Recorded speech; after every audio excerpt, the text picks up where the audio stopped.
Karena capres dan juga cawapres sudah ada, tinggal kita melihat dan kita gali kira-kira apa yang mereka tawarkan kepada masyarakat Indonesia.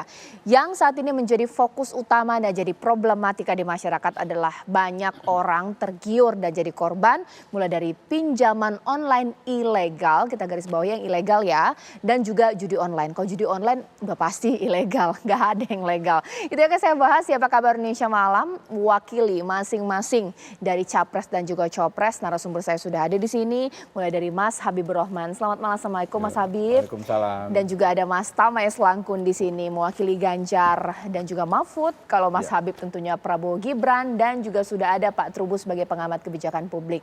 Lewat sambungan Zoom, saya juga telah tersambung dengan Pak Cuncun yang merupakan Ketua DPP PKB. Assalamualaikum warahmatullahi wabarakatuh, Pak. Waalaikumsalam warahmatullahi wabarakatuh. Om Cucun. Om Cucun. Siap, Habib. Baik. Saya sih tidak bisa mengatakan bahwa ini yang pertama kali menawarkan janji untuk memberantas pinjaman online dan juga judi online ini dari Amin ya. Tapi saya ingin tanya, kenapa tiba-tiba tercetus untuk ingin memberantas pinjaman dan juga judi online? Memang niatnya bagus, tapi apa memang mungkin Kapolri, Presiden ini juga sudah melakukan sejak lama, nggak berhasil? Bagaimana? Baik, ya terima kasih Pak Jaja. Jadi negara sebesar Indonesia ini dengan karakter penduduknya yang begitu beragam, terutama kondisi ekonomi yang lambat laun ke sini, bolehlah kalau dari sisi angka-angka ini, angka pertumbuhannya bagus, tapi apa yang dirasakan dengan masyarakat ini, PHK begitu banyak, kemudian juga kondisi karena faktor ekonomi, geopolitik dan segala macam, orang ada satu mental pingin cepat kaya. Ya akhirnya ada satu jalan yang menurut pandangannya bisa cepat kaya itu dengan judi. Nah ini menjadi satu landasan buat mereka melakukan praktek-praktek bagaimana supaya cepat kaya ini kita dengan judi. Ya. Selama ini yang dilakukan pemerintah sudah cukup luar biasa, kita apresiasi. Namun sinergitas yang ada, semenjak saya kemarin menginisiasi dengan semua teman-teman terkait revisi Undang-Undang Sektor Keuangan, dulu KSSK, sekarang P2SK ya, di sana sudah diprotek semua. Bagaimana perlindungan tentang sistem keuangan kita ini jangan sampai terjadi kayak ini dua judul yang luar biasa, judi online dan pinjol. Artinya kalau punya will tadi ya dikatakan apakah mungkin masa dengan teknologi yang canggih kita juga mampu semua, cyber kita bukan hal ketinggalan teknologi tentang penataan misalkan sekarang jaringan, web dan segala macam itu udah cukup. Cuman koordinasi kolaborasi antar lembaga. Di sini ada OJK yang punya kendali tentang perbankan. Masa tidak bisa menertibkan akun-akun proxy yang misalkan sekarang prakteknya itu meminjam rekening. Kemudian orangnya yang si pemegang akun dari judi online ini bisa bersembunyi di memakai nama-nama anonim. Ini kan bermasalah. Secara tugas dan fungsi OJK ini harus tahu bagaimana alur misalkan pembukaan rekening baru, kemudian juga aplikasi, nomor telepon, bahkan di mana dia juga membuka rekeningnya. Nah, kemudian juga polisi sama, cukup berbiasa. Polisi terus gencar, Pak Kapolri melakukan pemberantasan penangkapan orang-orang judi online ini. Tetapi kenapa tumbuh lagi? Brother saya, sahabat saya sekarang, Menkominfo baru ini bilang bahwa udah sekian ratus akun sudah diblokir. Tapi kenapa masih muncul? Artinya ini belum sinergi semua. Kalau misalkan ada MOU dan ada efek jerah bagi para pelaku ini, siapa yang punya will-nya ini? Ya. Baik. Pemimpin nasionalnya ini bagaimana bisa melakukan satu kesatuan kerja antara semua leading sektor memberantas judi online dan pinjol ini. Bisa dilakukan dengan kemampuan teknologi kita, masa kalah ya. Oke, baik, ditahan dulu Mas Cuncun. Sekarang mungkin saya ke Mas Habib. Kalau dari Prabowo Gibran sendiri akan juga terpikirkan mengenai jualan ini atau seperti apa? Mungkin sulit lah gitu ya dilakukan. Bagaimana? Ya tentu memang ini merupakan persoalan ya. Jadi dalam Asta Cita jelas ada soal penegakan hukum yang sangat tegas ya. Ini kan bagian dari persoalan penegakan hukum. Kita tahu kalau normanya dalam KUHP menyelenggarakan perjudian secara ilegal itu adalah pidana. Ya, apakah dia orang di Indonesia, apa warga negara Indonesia yang ada di luar. Jadi kan yang paling penting adalah bagaimana penegakan hukumnya.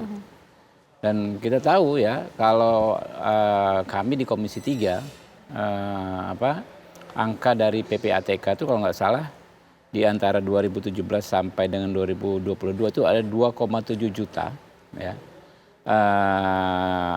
gambler ya, penjudi, masyarakat Indonesia yang main judi online. Dapat dibayangkan berapa triliun dana yang dan itu sebagian besar adalah yang mikro-mikro di bawah 100.000 rupiah. Kebanyakan itu katanya statusnya pelajar, mahasiswa atau ibu rumah tangga yang banyak. Jadi kan ini sebenarnya harus diantisipasi sumbernya. Dan ini sebetulnya sudah berjalan dan terus berjalan. Ya. Pak Kapolri yang sekarang begitu kemarin itu dilantik ya fit and proper menyatakan bahwa yang paling prioritas adalah memang pemberantasan judi online ini. Ya, itu dinyatakan prioritas dan beliau nggak ada main-main. Baik yang darat maupun yang online, bukan hanya yang online ya, yang darat juga disikat habis. Kita tahu lah judi banyak sekali gitu ya. Polda-polda ya dapat mesin-mesin Mickey Mouse dan lain sebagainya. Itu sudah maksimal. Tapi harus diakui bahwa judi ini bukan fenomena hanya di Indonesia. Itu fenomena di dunia. Anda kalau misalnya ke Amerika Serikat ya, itu juga keresahan walaupun sudah dilegalisasi. Karena yang pasang ini, yang main judi mikro ini, kebanyakan kan orang-orang kecil juga di sana. Sopir travel, pasang lotre yang berharap dapat setahun sekali berapa juta US dollar. Padahal kemungkinannya itu sama dengan istilahnya lebih nggak mungkin daripada misalnya orang asing menjadi presiden di Amerika Serikat. Ini ngomongin begitu kan? Jadi hampir nggak mungkin dapat gitu. Baik. Tapi itu ada. Nah, ini jadi bukan hanya di Indonesia. Ini memang fenomena global ya. Kita sama-sama ikhtiar. Kalau Mas Tama seperti apa ini pasangan Ganjar Mahfud? Mengingat ada Pak Mahfud di sana ya. Dari sisi hukum pasti lebih kuat seperti apa? Mbak Caca, terkait dengan hal ini sebetulnya juga sudah masuk dalam rumusan visi misi. Jadi sebetulnya soal judi online, kemudian nanti akan ada hal-hal yang berhubungan sama pinjaman online ilegal. Satu lagi yang kurang adalah soal investasi bodong atau ilegal. Itu kan juga sama soal digital juga. Dan ini saya rasa menjadi 3 bagian yang memang akan berpengaruh dan punya dampak sama ekosistem digital. Nah, terkait dengan hal ini, dalam visi misi Mas Ganjar dan Prof Mahfud, dia memasukkan tadi soal bagaimana kemudian ekosistem digital ini menjadi baik. Jadi ada chapter bagaimana kemudian memberikan bantuan kepada pengusaha-pengusaha yang mau memulai rintisannya di usaha digital dan lain sebagainya. Nah, soal kemudian judi online, kemudian pinjaman online ilegal itu pun juga masuk dalam bagian itu. Jadi bingkainya adalah bagaimana kemudian ekosistem digital bisa makin baik. Nah, bagaimana tahapannya? Tentu saja kalau kita lihat dari 3 yang saya sebut tadi, ada soal judi online, pinjaman online ilegal, ada soal investasi bodong yang online juga. Tiga-tiganya kan ada perbedaan. Kalau kita bicara soal judi, dia kategorinya victimless crime. Jadi nggak ada korban di sana. Semuanya pelaku. Artinya dalam konteks penanganan tentu akan jauh lebih mudah. Nah, dalam konteks pinjol, ini juga harus kita hati-hati. Karena pinjol juga ada yang sah, ada yang nggak sah. Nah, yang kemudian nggak sah inilah kemudian yang kita perlu waspadai. Dalam hal ini tentu ada beberapa tahapan-tahapan Mbak Caca yang kita perlu dalami. Yang paling pertama tentu saja penguatan dari penegak hukumnya. Kita punya cyber ya di Mabes Polri. Saya rasa itu akan menjadi penguatan di sana. Bagaimana kemudian komitmen yang sekarang sudah ada itu ditingkatkan. Kemudian kita pikirkan skenario lain, misalnya apakah butuh soal anggaran, teknologi dan lain sebagainya. Saya rasa juga sudah ada. Nah, kemudian yang lain adalah yang nggak boleh lupa adalah selain dari pelaku yang mendapatkan sanksi atau sanksi pidana, ada juga korban, Mbak. Nah, dalam konteks misalnya pinjaman online ilegal itu ada korban. Korbannya apa? Ya korbannya adalah orang-orang yang kemudian mendapatkan perlakuan tidak benar. Ada yang diancam, dibentak, ada orang yang kemudian keluarganya dia cerai gara-gara diteror pinjol, ada yang sampai mau bunuh diri. Nah, saya rasa disinilah kemudian penyakitnya. Jadi beberapa yang kemudian kita harus lihat, selain penegakan hukum, kemudian korban, ada lagi soal sosialisasi. Baik. Bagaimana penutupan situs-situsnya, kemudian ada influencer yang kemudian menjadi pihak mengendorse, ini juga penting untuk diintervensi. Saya rasa tahapannya banyak sekali Mbak Caca, tergantung kita mau diskusi dari bidang mana, bagian mananya. Pak Trubus, boleh dinilai dari langkah-langkah mereka memberantas pinjaman online ilegal dan juga judi online. Kira-kira sama nggak semuanya, nggak ada bedanya, atau pragmatis saja, seperti apa? Iya, saya melihat ketiga-tiganya kita apresiasi lah ada upaya, karena sebenarnya ngomongin judi ini kan seperti memutar kaset rusak gitu ya. Jadi berulang-ulang ya isinya paling persoalan penegakan hukumnya yang lemah, aturannya hukum yang hanya pasal 303, ITE-nya 2701 ayat 1 itu aja, dan pada tataran berikutnya adalah bagaimana kemudian ketika minimnya kolaborasi antara pemerintah sendiri dalam hal ini dengan masyarakat. Karena ini kan menyangkut kesadaran masyarakat.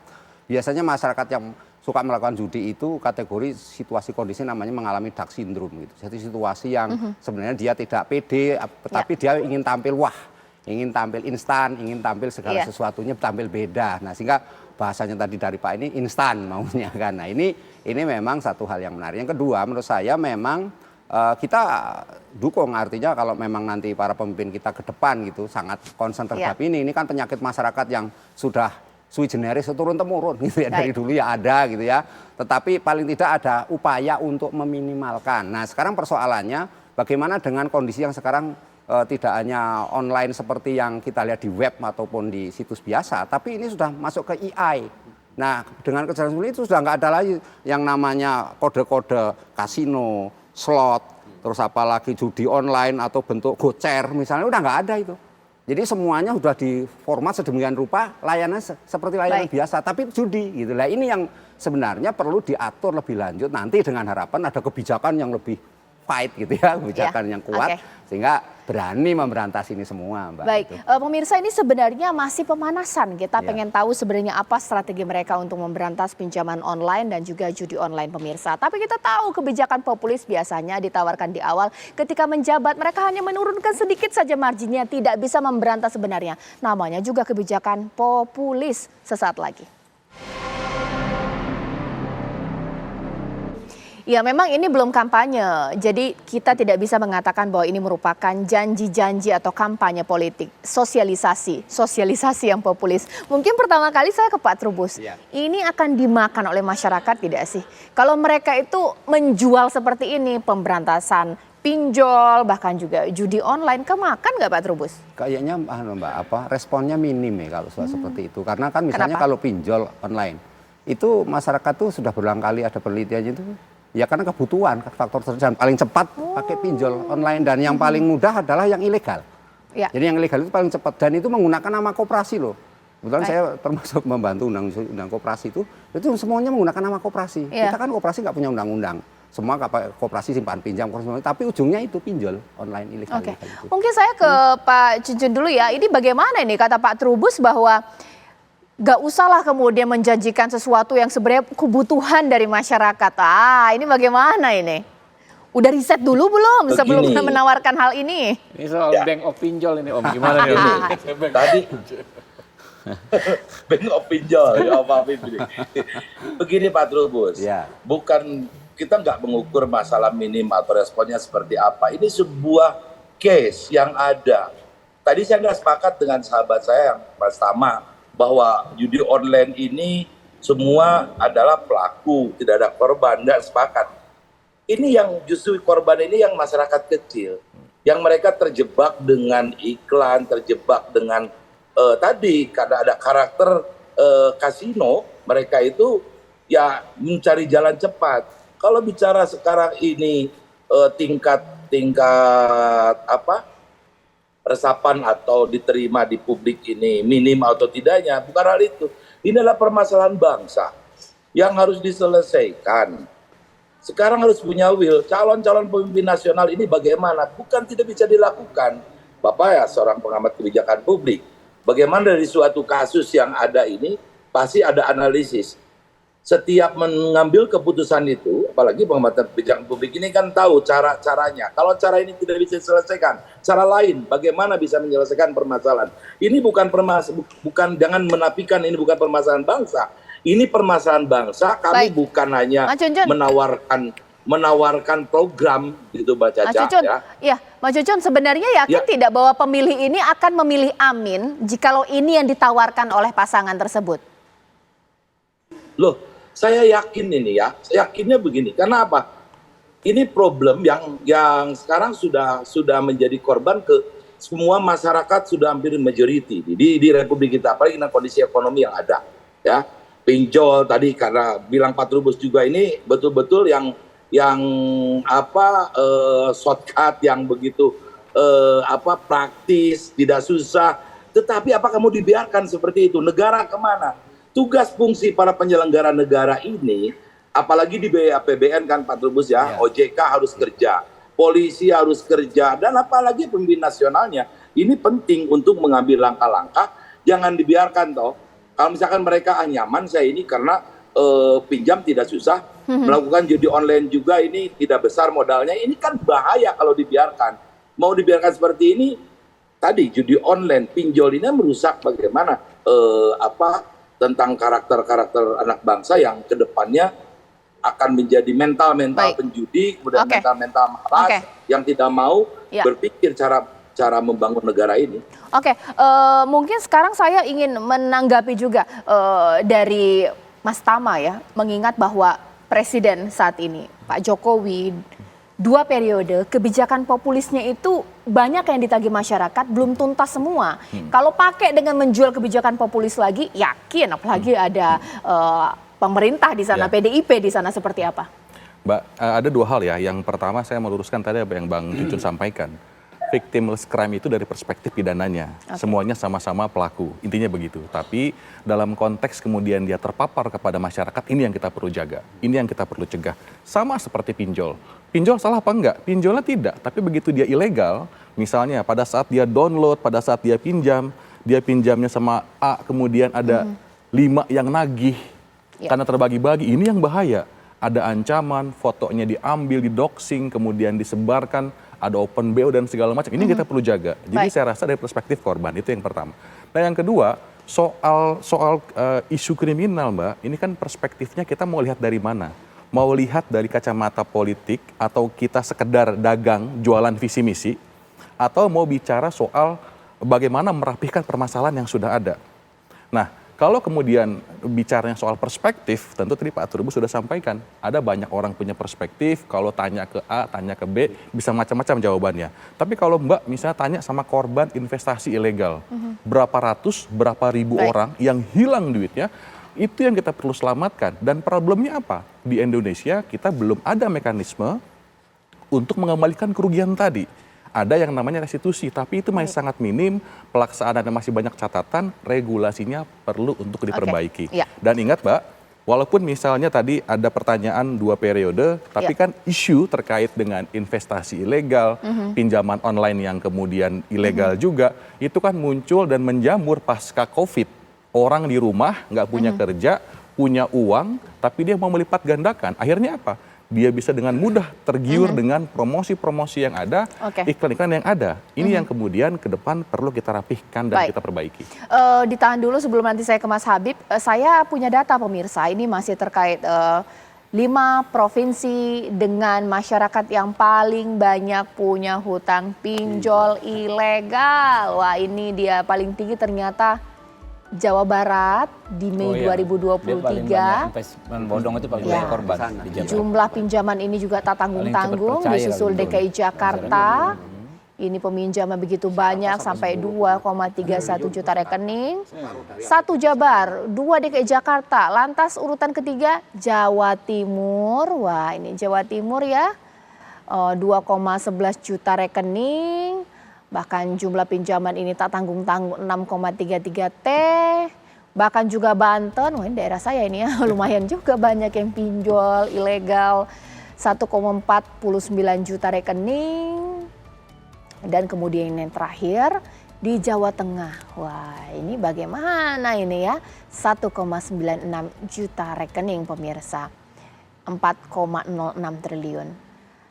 Tadi kan Mas Habib pertanyaan saya itu kan sama ya. Apa yang mereka tawarkan untuk memberantas judi online? Pasti semua bilang iya kita punya program. Tapi yang pertama kali mencetuskan ini kan memang dari kubu Amin. Sementara kebijakan Pak Prabowo Gibran ini cenderung makro mengenai investasi, hilirisasi IKN. Kok begitu gitu? Mengingat kan ada Gibran di sana. Milenial itu loh yang dibutuhkan masyarakat milenial. Ini bagaimana? Ya, apa yang diatur dalam visi misi program yang disampaikan di KPU memang nggak mungkin detail namanya. Kita juga dibatasi ya. Jadi apa yang disampaikan dalam Astra Cita saya pikir sudah mencakup semua ya, penegakan hukum, lalu bagaimana peningkatan kesejahteraan masyarakat, bagaimana memfasilitasi startup ya yang untuk anak-anak muda, bagaimana kredit untuk milenial. Itu kan kita mau selesaikan masalah itu dari hulu ke hilir, ya bukan akibatnya saja. Saya pikir ini kan di ujung, ya pinjol, namanya judi online kan di ujung. Apalagi setelah pandemi ya, pandemi itu kan yang informal kena semua Mbak. Orang sudah pendapatannya terpukul, waktunya juga banyak di rumah sehingga mereka mengakses teknologi di tengah dalam tanda kutip kegabutannya itu. Mereka mengakses dua hal tersebut, pinjol dan judi online. Nah, jadi dari hulu ke hilir ini kita cari solusinya. Itu yang makanya kami sampaikan sekian kartu kesejahteraan disampaikan Mas Gibran ya. Kemudian di poin kedua juga Astra Cita bagaimana peningkatan kesejahteraan, mengembangkan industri kreatif. Itu dari awalnya, dari hulunya kita kondisikan seperti itu. Sehingga bisa benar-benar selesai yang soal ini ya. Jadi saya mau sedikit sampaikan bahwa 2 periode Pak Jokowi banyak isu janji-janji yang populis belum selesai. Tentu setiap pemerintahan nggak ada yang sempurna. Ya, tapi apakah pemerintahan tersebut sudah berusaha keras menjalankan apa yang dijanjikan? Saya pikir itu yang sudah disampaikan oleh masyarakat dalam bentuk approval rate yang sangat tinggi dari Pak Jokowi ini. Ya, jadi sama-sama makanya kami mendorong yang namanya keberlanjutan. Jadi apa yang sudah dilakukan pemerintahan saat ini, ya kan, terus dan baik kita lanjutkan ke depan. Gitu. Pak Trubus, meskipun dibilang katanya ini nggak akan kemakan, tapi tetap mereka pasti akan mengambil kebijakan populis untuk meraih suara rakyat. Bagaimana? Iya, memang itu salah satu strategi ya sebenarnya, strategi untuk merebut hati rakyat gitu kan. Jadi masyarakat itu memang lebih didominasi keinginan pilihannya itu pada sesuatu yang sifatnya populis, Mbak. Itu sudah menjadi pilihannya. Nah, kemudian bagaimana kemudian elit-elit nanti, artinya pemimpin presiden nanti itu meramulah sehingga nanti menjadi sebuah kebijakan yang bisa diterima oleh publik. Karena sulitnya kebijakan publik itu kan bagaimana, kalau kebijakan semua orang bisa bikin, tapi bagaimana itu nyambung dengan kehendak publiknya. Nah, ini yang menjadi tantangan, karena itu ilmu kebijakan publik memberi resep di situ supaya ada nyambung. Karena kalau nggak nyambung mesti ujung-ujungnya ya ambiar gitulah. Itulah yang menurut saya kita berharap dengan adanya berlanjutlah gitu ya. Pasti semuanya sepakat judi online, pinjaman online ilegal harus diberantas di muka bumi. Tapi namanya juga kampanye atau juga janji-janji politik, kadang-kadang kalau nggak terrealisasi ya namanya juga usaha. Berani tidak mereka? 1 tahun tidak selesai mundur. Itu tidak berjanji, tapi berani tidak sesaat lagi.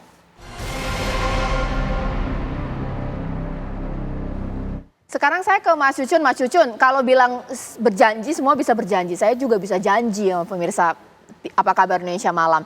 Tapi yang jadi problem adalah kalau tidak terrealisasi, nah gitu. Apa yang akan dilakukan oleh pasangan Amin ini sendiri supaya benar-benar meyakinkan? Karena banyak masyarakat sekarang apatis lah dengan janji-janji manis. Ini, jadi orang kalau sekarang mau bekerja seperti pasangan Amin ini kan dengan tagline continuity and change, pasti harus menawarkan apa yang harus disampaikan kepada publik.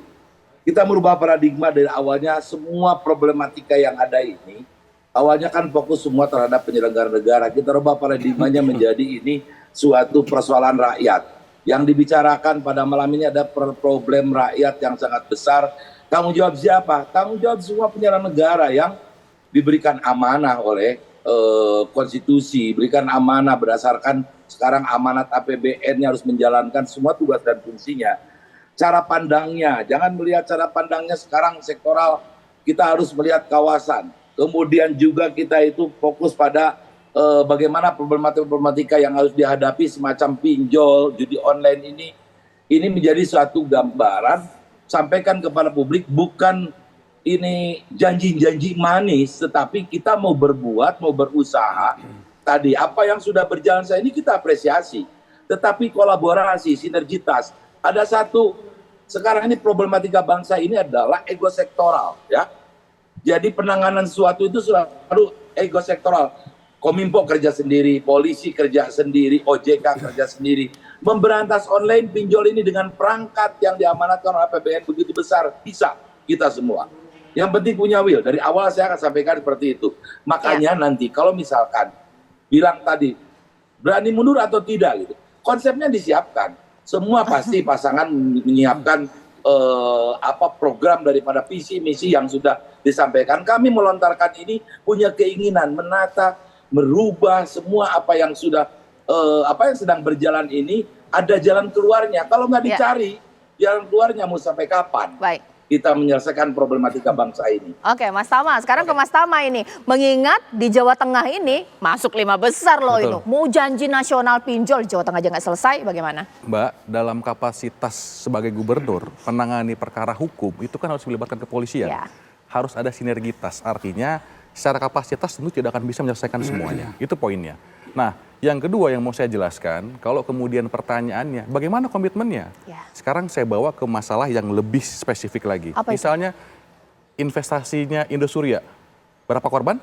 23.000 lebih korban, 100 lebih triliun kerugiannya. 102. Ya, 100 lebih lah, berarti ada 2 ya, sekian. 102 triliun. Itu artinya, itu perkaranya besar, orangnya banyak. Siapa dari pemerintah yang bolak-balik mendesak itu? Ya Prof Mahfud.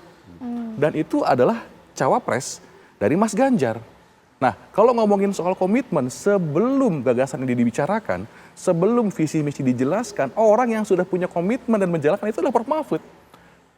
Nah, ini artinya kalau bicara soal komitmen tentu saja itu menjadi salah satu visi yang kami tawarkan dan sudah teruji secara kapasitas dalam kaitannya menangani itu. Tapi nggak bisa sendiri, tentu Prof Mahfud juga butuh kepolisiannya, butuh PPATK-nya, ada sektor pengadilannya, dan lain sebagainya. Termasuk LPSK soal memulihkan kerugiannya tadi. Dan poinnya adalah kalau kemudian ini nggak berhasil seperti apa, ada 5 tahun Mbak periode itu, satu periode, ya jangan dipilih lagi periode selanjutnya, kan begitu. Kalau kemudian ada janji yang kemudian nggak selesai, ya itu kan jadi indikator, kita kembalikan kepada masyarakat. Hari ini percaya, misalnya Mas Ganjar jadi presiden, Prof Mahfud jadi wakil presidennya, kemudian dia nggak berhasil, ya tahun depan jangan dipilih lagi, kira-kira begitu. Oke, Mas Habib, ini kan Gibran representasi anak muda. Kalau Gibran tidak bisa menyelesaikan permasalahan anak muda, pinjol dan juga judi online, ngapain kemudian jualan representasi anak muda, ini seperti apa? Ya tentu periode kerja presiden dan wakil presiden itu 5 tahun, dievaluasi oleh rakyat melalui pemilu. Ya, kalau pemahaman masalah, saya yakin Pak Prabowo dan Gibran sudah paham ya. Kami sendiri di DPR, tadi juga bukan Prof Mahfud sendiri Pak, bukan superhero juga dia. Itu semua ya kan. Ya kan kalau soal saya ya, kalau soal Indosuria itu udah Pak, kita patah pinggang ya, terima audiensi, terima RDPU dengan para korban udah luar biasa ya. Komisi 3 ya. Waduh, kita udah sampai patah pinggang gitu ya, pantau pengadilannya, kirim orang segala macam. Tapi kan namanya ini ikhtiar ya kan, ikhtiar.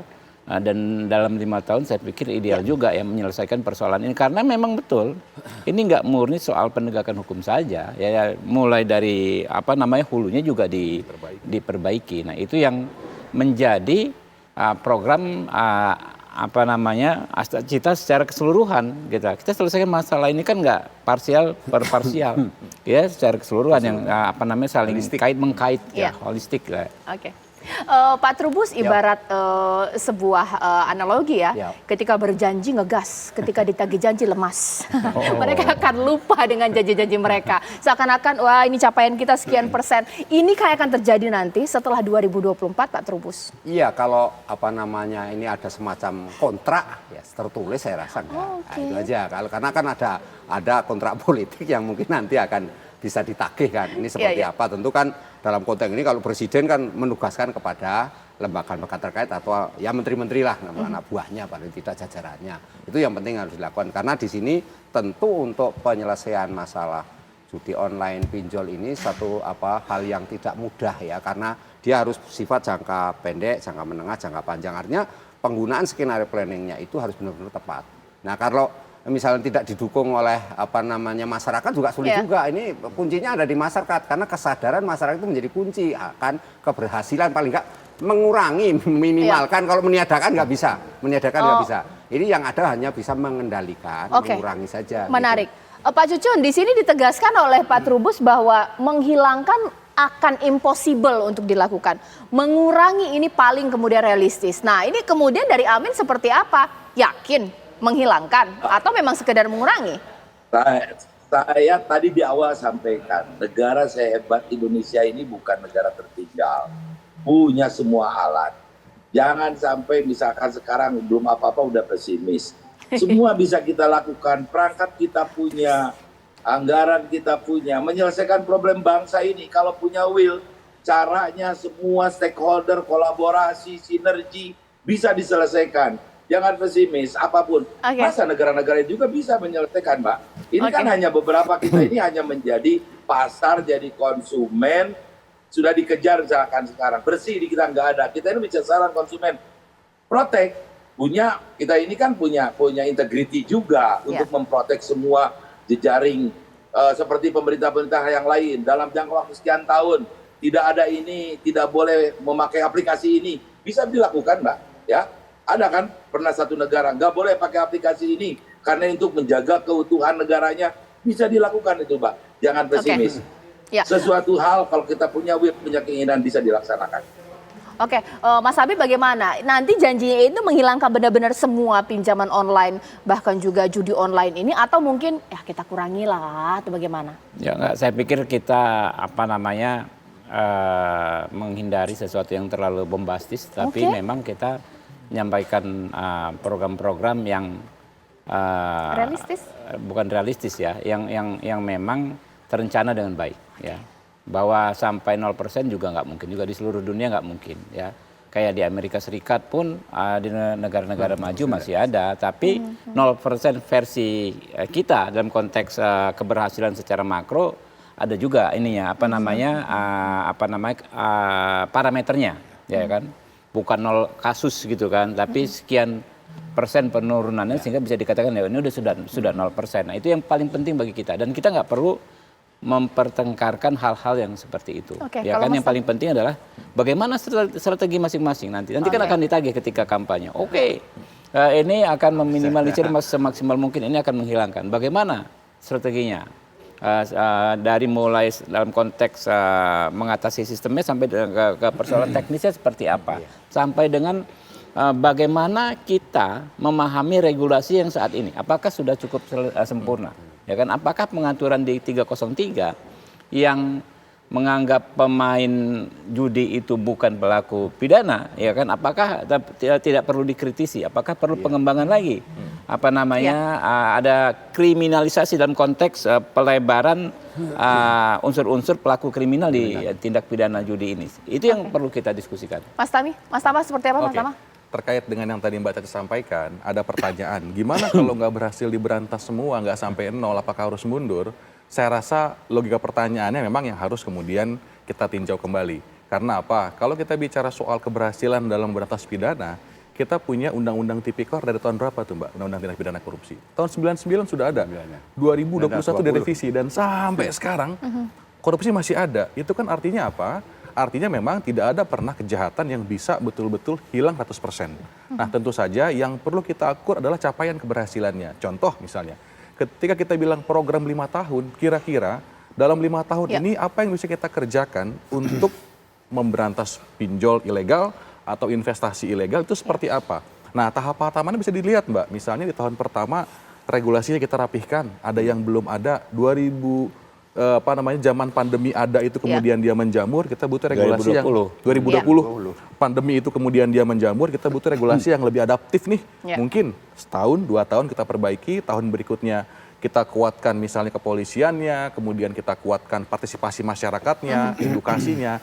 Jadi saya rasa melihat sebuah program, dia harus tangible, bukan hanya soal anggaran, tapi soal capaian keberhasilannya. Jadi saya melihat bahwa untuk bisa dinilai berhasil, tentu indikator-indikatornya perlu jelas. Tidak kemudian harus kejahatannya 0%. Saya rasa itu soal program yang memang belum bisa diukur, kira-kira begitu Mbak Caca. Pak Trubus terakhir ya, bahwa ternyata ini masing-masing capres punya cara sendiri ya.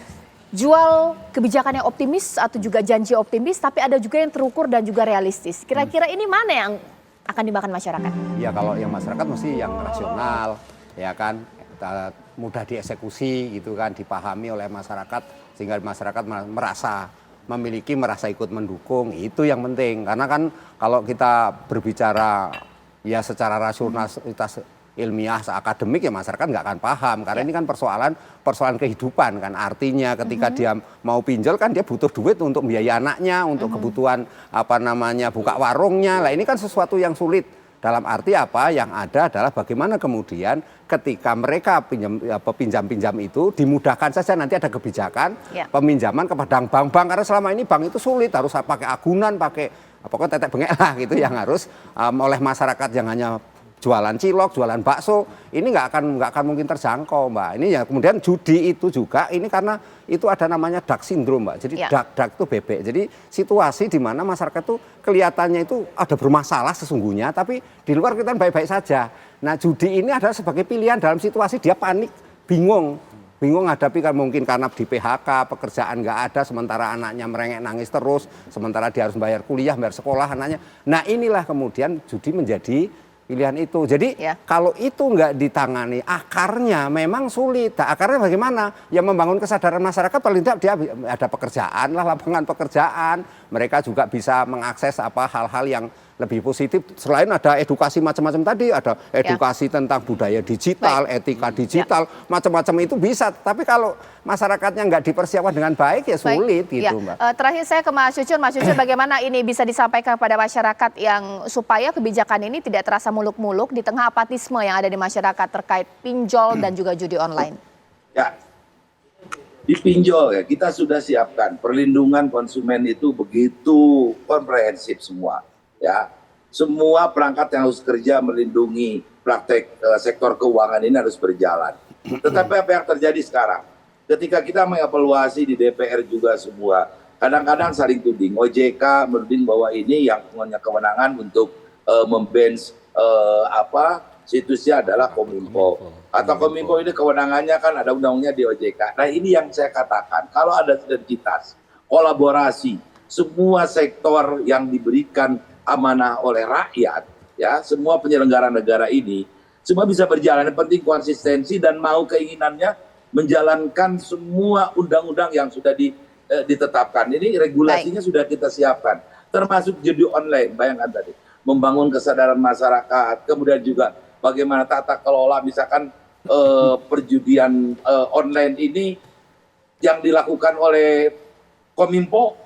Pemberantasan ini. Kemudian muncul lagi akun baru. Polisi melakukan ini. OJK, padahal semua itu based on-nya misalkan tadi rekening. Polisi juga sudah ketemu situsnya diberantas oleh Kominfo, tapi nggak ada sinergi. Kalau berjalan bareng-bareng bisa semua dilakukan. Baik. Ya, Pak ya. Terakhir Mas Tama. Ya, tentu saja dalam konteks pemaknaan program, visi misi kita akan buat terukur mungkin. Karena apa? Dasarnya program yang mau kita kerjakan itu ada 3. Yang pertama soal pelipat gandaan anggarannya ada. Kemudian yang kedua pemberantasan korupsi, artinya betul-betul dikerjakan. Dan yang ketiga ada digitalisasi birokrasi. Nah, ketiga ini fondasi yang kemudian kita akan pakai untuk mengerjakan semuanya. Termasuk bagaimana kemudian kita menguatkan kepolisian, memberantas judi online, kita buat indikator yang terukur agar dia menjadi sebuah program yang memang selesai di mata masyarakat dan berdampak kepada masyarakat. Kemudian kita penguatkan juga pada masyarakatnya, termasuk tadi kemudahan memberikan pinjaman, kemudian dan lain sebagainya. Artinya dalam konteks pelaksanaan visi misi, saya rasa apa yang Mas Ganjar dan Prof Mahfud tawarkan itu adalah sesuatu yang terukur. Mas Habib terakhir. Ya jelas ya, kemarin Mas Gibran tuh yang bawa papan-papan itu kan ya, jelas kredit milenial ya kan, kredit untuk startup, macam-macam tunjangan lansia ya. Walaupun dibantah saya pikir udah siap semua ya kan, dan sudah dilakukan oleh Pak Jokowi sekarang ya kan, tinggal dimaksimalkan dan terus ditambah ya. Jadi mengatasi persoalan judi online dan pinjaman online ini memang sekali lagi nggak bisa sektoral ya, walaupun soal sinergitas tadi dipersoalkan, sesinergi apapun kalau di sektor-sektor lain tidak diperbaiki, saya pikir percuma. Gitu. Oke, terima kasih Mas Habib, terima kasih Mas Tama, terima kasih juga Mas Cucun. Ini kita tunggu, ini belum ada janji kampanye, tapi udah kita gas dari sekarang. Supaya masyarakat pintar ya, supaya masyarakat kemudian tidak apatis, tapi juga tidak termakan janji manis. Itu yang paling penting. Sesaat lagi sejumlah informasi lainnya akan saya hadirkan untuk Anda pemirsa, khususnya kita akan ke Jakarta Utara, di mana ini ada warga Koja digegerkan, ada ayah dan juga anak ditemukan tewas di dalam rumahnya. Usai jeda berikut.